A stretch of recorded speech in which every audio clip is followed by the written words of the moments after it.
Hi, எல்லாரும் எப்படி இருக்கீங்க?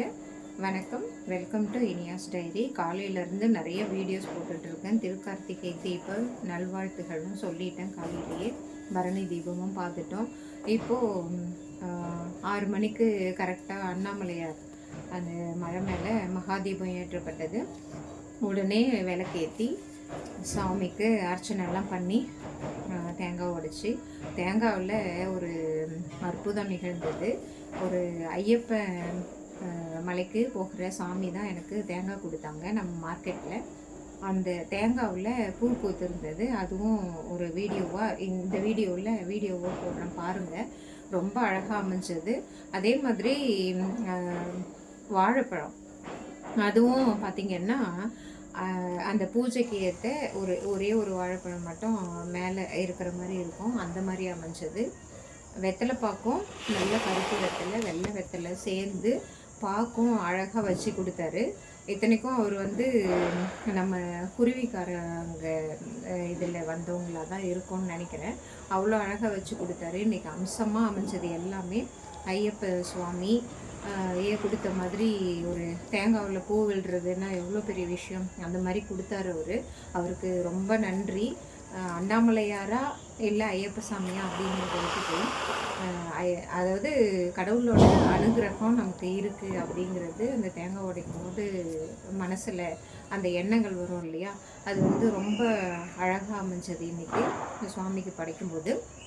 அதே மாதிரி மகாதீபம் ஏற்றுற மாதிரியே இங்கே நம்ம வீட்டில் ஒரு தீபம் ஏற்றி, அதுதான் நான் ஏற்கனவே சொன்னேன் இல்லைங்களா? அதாவது மற்றவர்கள் மனதை குளிர்விப்பது தான் அப்படின்ட்டு. எனக்கு ஐயப்ப பக்தர், அவர் ஐயப்ப சாமியாக தான் நான் நினைக்கிறேன். அவர் பேர் கூட தெரியாது. என்ன திடீர்னு நான் வாழைப்பழம் வாங்கிட்டு அப்படியே போகிறேன். வாழைப்பழம் வாங்கும்போதே ரொம்ப மனசுக்கு திருப்தியாக இருந்தது. அதே மாதிரி தேங்காய் அமைஞ்சதும் பூ அமைஞ்சதும் ரொம்ப நல்லா இருந்தது. நிறைய நாள் கழித்து இந்த மாதிரி ஒரு சுவாமி படையல். அப்புறம் இந்த திராட்சை வாங்கினேன்னு சொன்னேன் இல்லைங்களா? பன்னீர் திராட்சை. அப்புறம் ஆப்பிள், ஆரஞ்சு இதெல்லாம் வாங்கியிருந்தேன். ரொம்ப நல்லா அமைஞ்சது. பன்னீர் திராட்சை இந்த கொத்தா தொங்கும் பாருங்கள், அந்த மாதிரி அமைஞ்சது. இந்த மாதிரி எல்லாம் நம்ம பார்த்து வாங்குறத விட அது தானாக அமையிறது ரொம்ப நல்லதுன்னு சொல்லுவாங்க. அந்த மாதிரி இன்றைக்கி கார்த்திகை தீபம் சுவாமிக்கு படைச்ச போது எல்லாமே அழகாக அமைஞ்சது. அதே மாதிரி அந்த தீபம்லாம் மேலே மாடியில் வாசப்படியில் வச்சு அழகாக இந்த குளிர்காலத்துக்கு ஏற்ற மாதிரி நம்ம மகாபலிபுரத்தில் பார்த்திங்கன்னா அந்த கல்சிற்பம்லாம் இருக்குது இல்லைங்களா? அதில் அன்றைக்கெல்லாம் கரண்ட் இந்த மாதிரி எல்லாம் கிடையாது இல்லையா? அங்கே போய் பார்த்திங்கன்னா கல்லுலேயே அகல் விளக்கெல்லாம் செஞ்சு அந்த அகல் விளக்கை ஏற்றுறதுக்குன்னே பனிப்பெண்களை வச்சுருப்பாங்களாம். அந்த மாதிரி இந்த குளிர்காலத்தில், அதாவது கடற்கரை ஓரத்தில் இருக்கிறது எப்போவுமே குளிர்காலம் மாதிரி தான் இருக்கும் அந்த சீதோஷ்ண நிலை.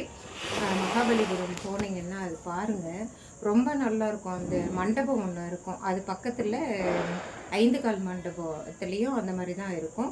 உள்ள சிலைகள்லாம் இப்போ சரியாக இல்லை, சிலதெல்லாம் எடுத்துகிட்ருக்காங்க.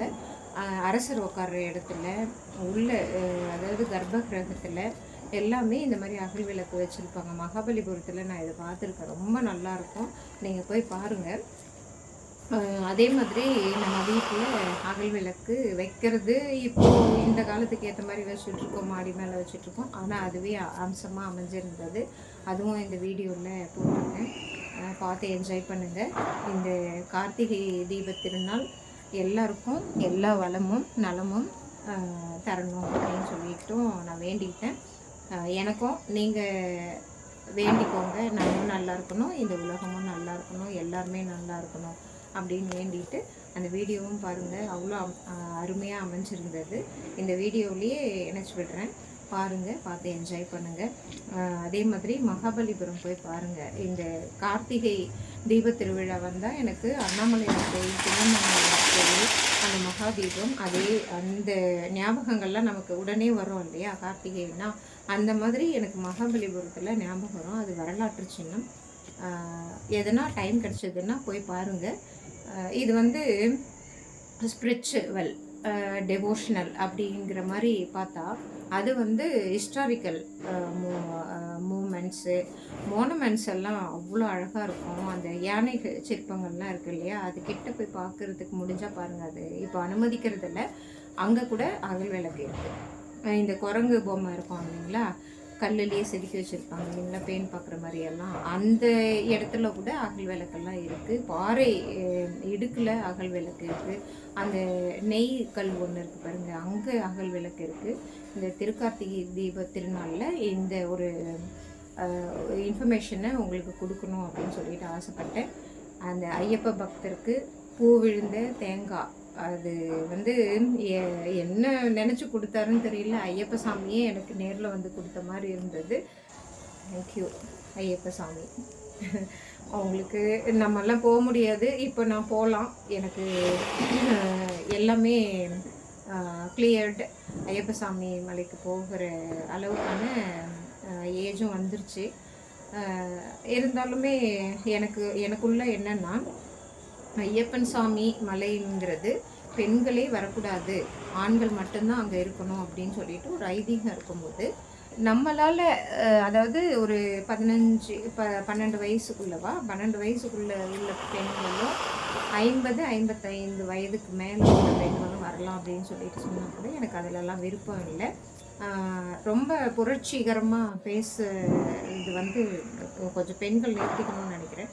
ஒரு கோயிலில் ஐதீகமான ஒரு விஷயம் சொல்கிறாங்கன்னா அதை வந்து கொஞ்சம் கண்ட்ரோல்டாக வச்சுட்டா அது வந்து கொஞ்சம் நல்லா இருக்கும்னு தோணுது. பெண்கள் எல்லாம் போக ஆரம்பிச்ச பிறகு அங்கே பாருங்கள் என்னென்னவோ நடக்கிறது. அதெல்லாம் கொஞ்சம் அவாய்ட் பண்ணிங்கன்னா இந்த பண்டிகை காலில் ஒரு அவேர்னஸாக தான் சொல்கிறேன், ஒரு விழிப்புணர்வாக தான் சொல்கிறேன். அதெல்லாம் அவாய்ட் பண்ணுங்கள்.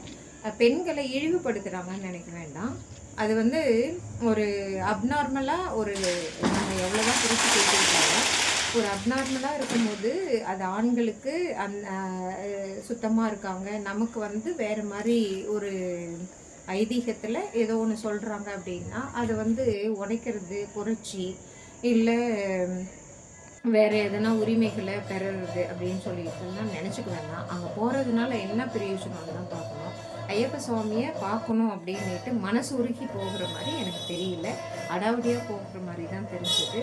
எனக்கு இன்றைக்கி பூ கொடுத்தாரு இல்லையா அந்த ஐயப்பன் சுவாமி, அவர் வந்து மனசார கொடுத்தாருங்க. நான் ஐயப்பனை அவருக்கு உருவில் பார்த்தேன். அவர் வந்து அங்கே போய் ஐயப்பனை பார்ப்பாரு. அது போதும் நமக்கு இல்லையா. இந்த மாதிரி உரிமையை தேடுங்க. அடாவடித்தனம் பண்ணிட்டு இருக்கிறது வந்து பெண்களுக்கு அழகில்லை, அது உரிமையும் கிடையாது. உரிமையை பெறுறதுக்கு நிறைய வழிகள் இருக்குது, அதில் ஒரு பயன் இருக்குது. அதுதான் நம்மளுடைய உரிமை, பெண்களுக்கான உரிமை. இந்த கார்த்திகை தீப திருநாளில் இதையும் சொல்லிக்க விரும்புகிறேன். வீடியோ பாருங்கள். தேங்க்யூ.